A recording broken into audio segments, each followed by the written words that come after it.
Good morning.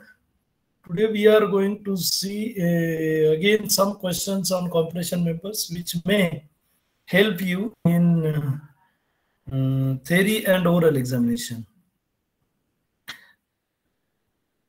What are the different connecting systems? So in first video, we have already gone through different questions which are related with your struts. Generally, we have there considered angle sections. Now we will go with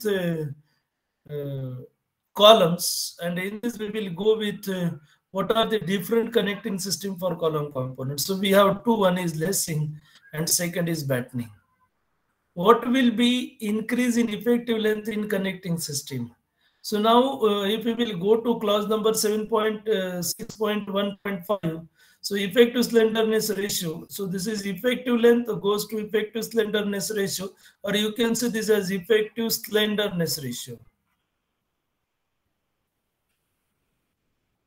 So better effective slenderness ratio in connecting system. Then 7.6.1.5 we have for lacing, and we have to increase value of slenderness ratio by 5%, or we can say 1.05. That is on page number 48 of IS 800.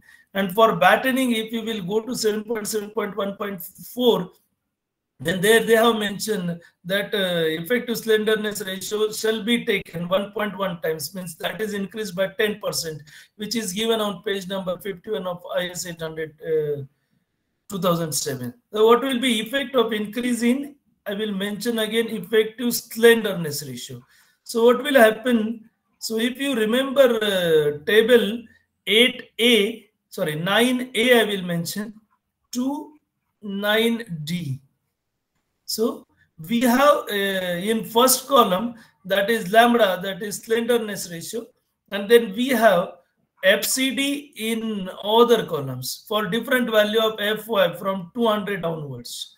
So if my value of lambda increases, my value of FCD decreases. So here we are going to increase effective slenderness ratio, means our value of FCD is going to be decreased. So we have increase in slenderness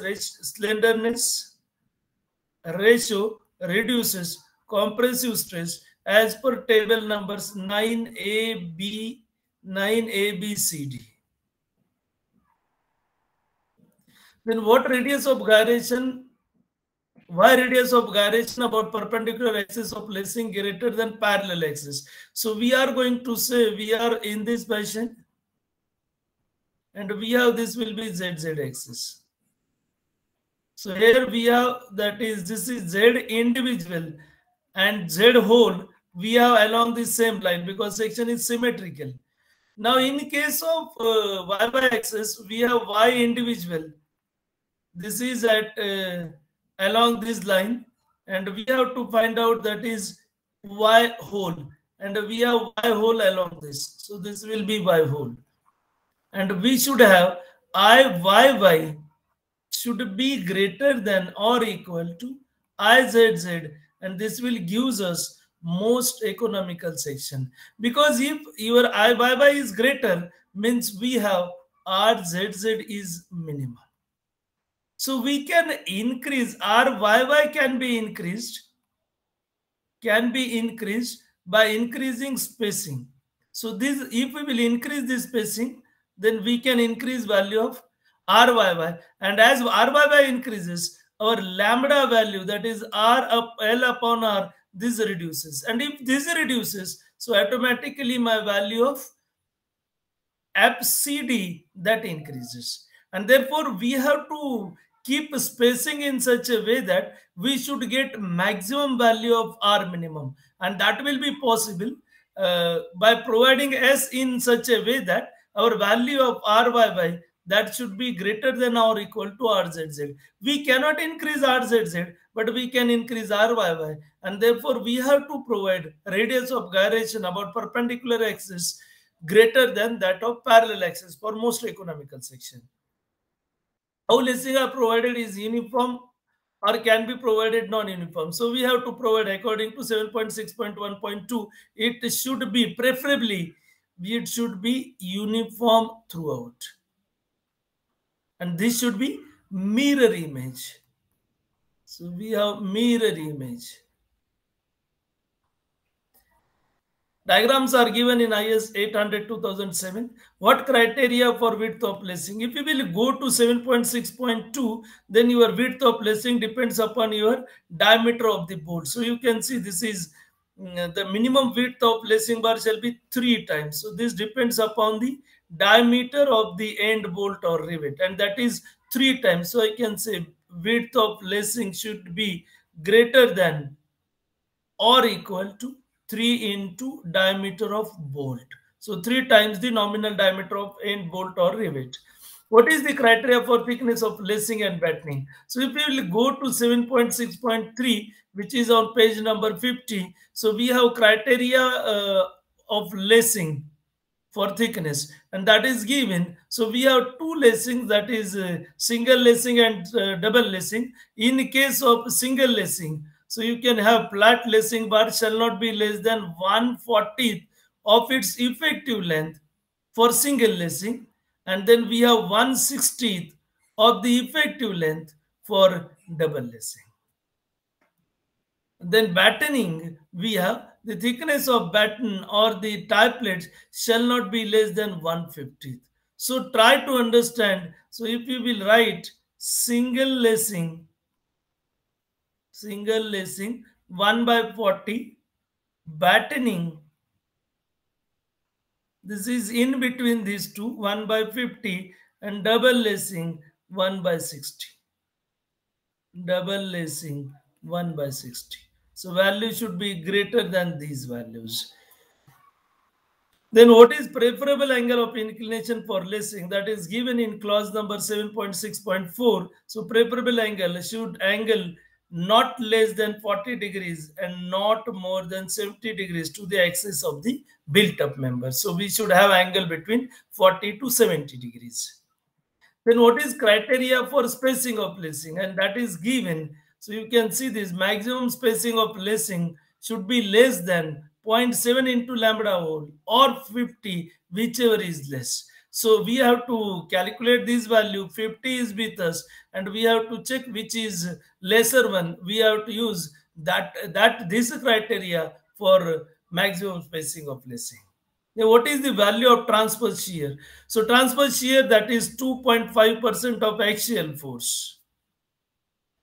What is the maximum slenderness ratio for lacing? So that is 145. Maximum slenderness ratio for lacing is 145.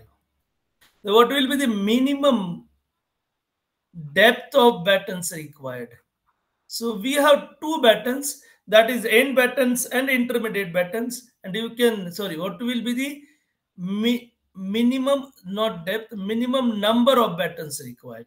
So you can see the number of battens shall be such that member is divided into not less than 3 bays. So if it is divided into 3 bays, so minimum battens required equal to 4. Minimum battens required equal to 4. So including your end battens.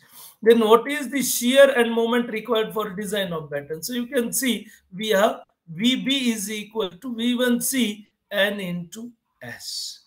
That is for your shear, and for your moment VTC upon 2N.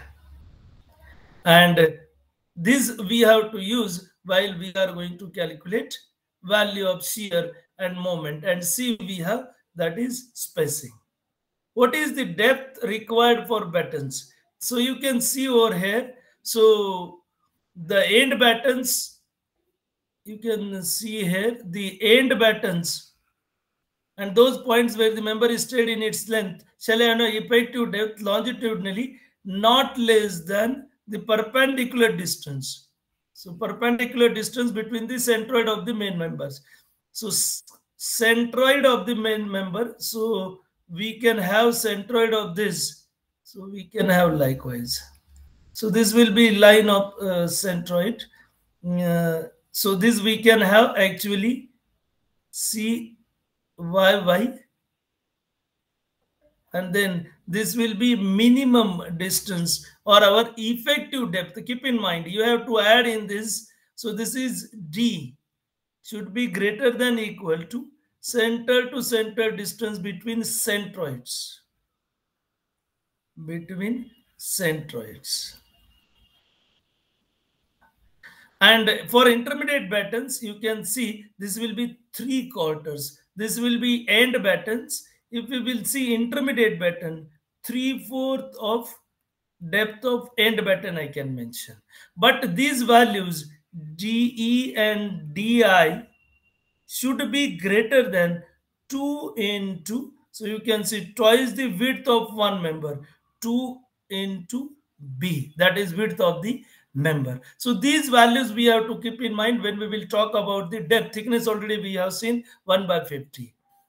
So then we have actually, that is steps to be followed in this one. Now already we have seen that we have to calculate. If I will go steps, if I will say, then we can have this PD is equal to PAE into FCD, and main part we have to find FCD, and that we can use table 9A, 9B, 9C and 9D to calculate value of FCD.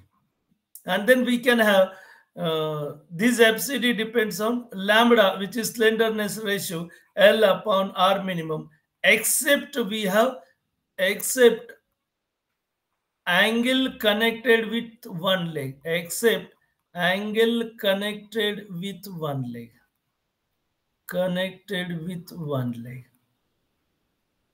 Then we can have formula also, and we can have that already we have seen. If we have to go by basic, then how we will go for this, that is reduction factor, and then reduction factor we have 1 upon 5 plus in bracket 5 square minus lambda square to the power 0.5. That values we can use that value, and we can find by using this value also. So these are the problem. These are the questions which are related with your compression member. Already we have this. We have already seen this. That is in last video. So these are the questions, 2 videos for your compression member.